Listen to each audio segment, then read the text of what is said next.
Olá! Hoje a gente vai mergulhar em 5 decisões bem importantes e recentes do Superior Tribunal de Justiça, o STJ.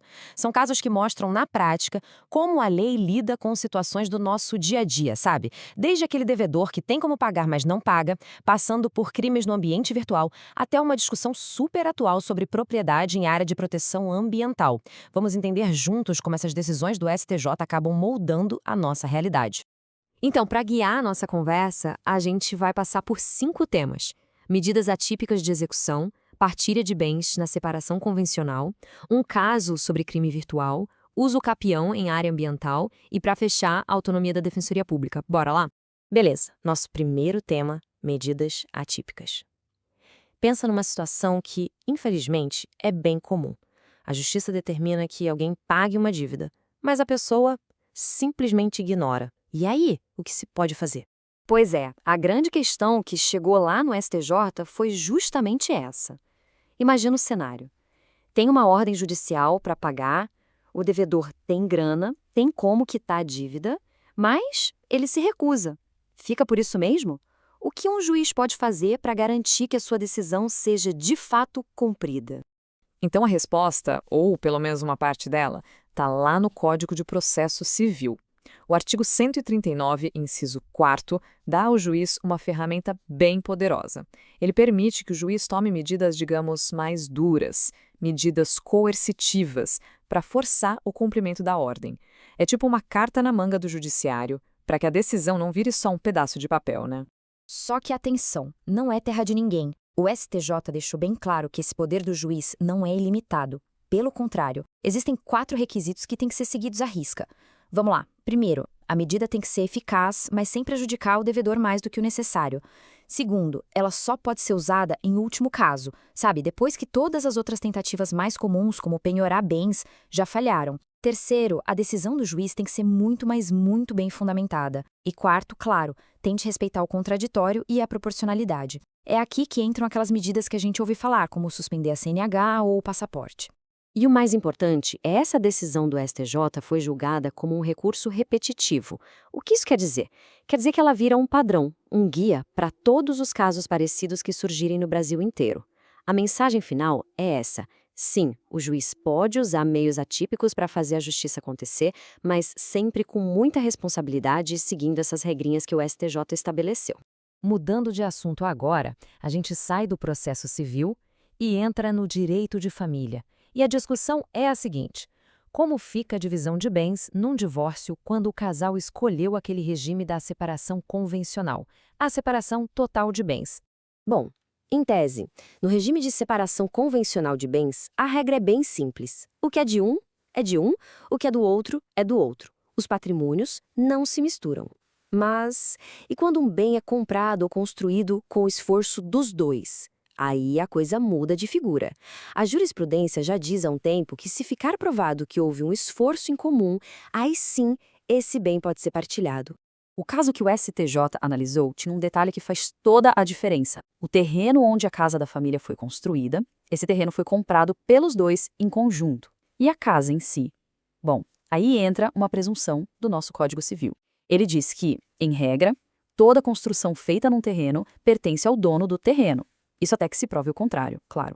E aí vem o pulo do gato na decisão do tribunal. O raciocínio é bem lógico. Ora, se o terreno pertence aos dois, presume-se que a casa construída em cima dele também pertence aos dois. A presunção meio que se inverte, né? No caso específico que foi julgado, ficou mais do que provado que os dois contribuíram financeiramente para a construção, então o STJ confirmou. A casa tem que ser dividida sim, tudo em nome daquele princípio do esforço comum. Bom, agora a gente entra num campo bem mais delicado e super, super atual: o direito penal na era digital. A questão aqui é ver como a lei penal se adapta para lidar com crimes que acontecem não no mundo físico, mas no virtual. O crime em discussão aqui é o que está previsto lá no artigo 218-A do Código Penal. Ele trata da satisfação de lascívia. E o que isso significa? Basicamente, é o ato de praticar um ato libidinoso na presença de uma criança ou adolescente menor de 14 anos para satisfazer o próprio desejo ou de outra pessoa. A grande dúvida que o STJ precisou resolver foi a seguinte: o que a lei quer dizer com a palavra presença? Para que o crime aconteça, a vítima e o autor precisam estar fisicamente no mesmo cômodo, no mesmo lugar? Ou uma interação por uma tela de computador, por uma videochamada, por exemplo, já conta como presença? Basicamente, existiam duas linhas de raciocínio. Uma mais restritiva, ao pé da letra, diria que presença significa estar junto, fisicamente. Mas o STJ foi por outro caminho. Adotou uma interpretação mais ampla, pensando, claro, na proteção da vítima. Para a corte, a palavra presenciar significa assistir, testemunhar, e hoje a tecnologia permite que isso aconteça em tempo real, mesmo com quilômetros de distância. E a decisão do tribunal foi taxativa. O que a lei busca proteger aqui, o que a gente chama de bem jurídico, é a dignidade sexual da criança. E essa dignidade é atacada no exato momento em que ela é forçada a ver a cena, não importa se é ao vivo e às cores ou através de uma tela. Pensar diferente, segundo o STJ, abriria uma brecha gigantesca e perigosa na lei, justamente no ambiente onde esses crimes, infelizmente, mais acontecem hoje em dia, a internet.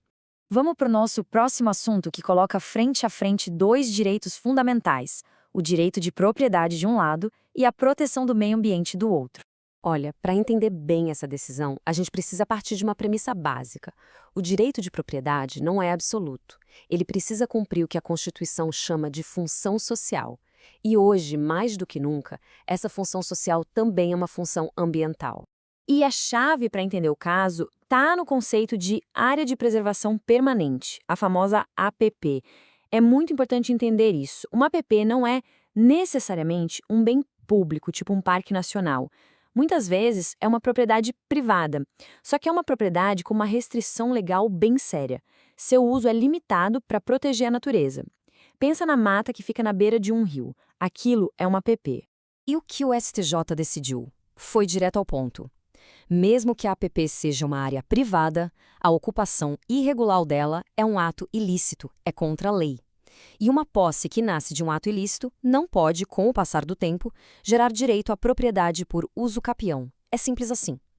Nesse conflito, o interesse coletivo, o interesse de todo mundo na preservação do meio ambiente prevalece. E para fechar nossa análise de hoje, vamos falar sobre a estrutura do Estado. Mais especificamente sobre a autonomia de uma instituição que é essencial para o acesso à justiça no Brasil, a Defensoria Pública.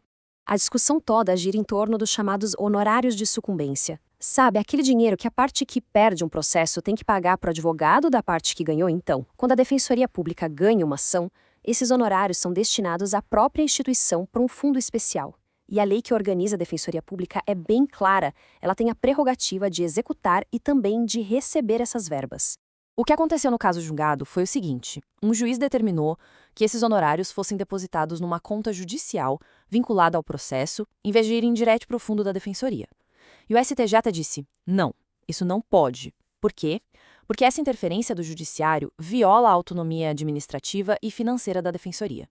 A gestão desses recursos é uma questão interna da instituição. O judiciário não pode e não deve se meter a gerenciar o dinheiro da Defensoria.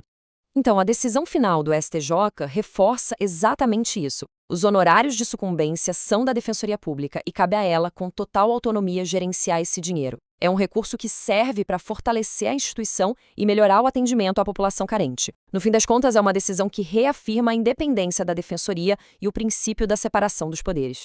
E para a gente terminar, fica uma reflexão, né?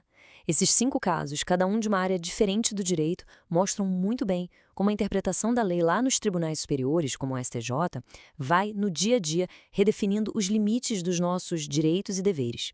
Fica claro que o direito não é algo parado no tempo. Pelo contrário, ele está sempre se movendo, sempre evoluindo, para tentar dar conta dos novos desafios de uma sociedade que, como a nossa, não para de mudar.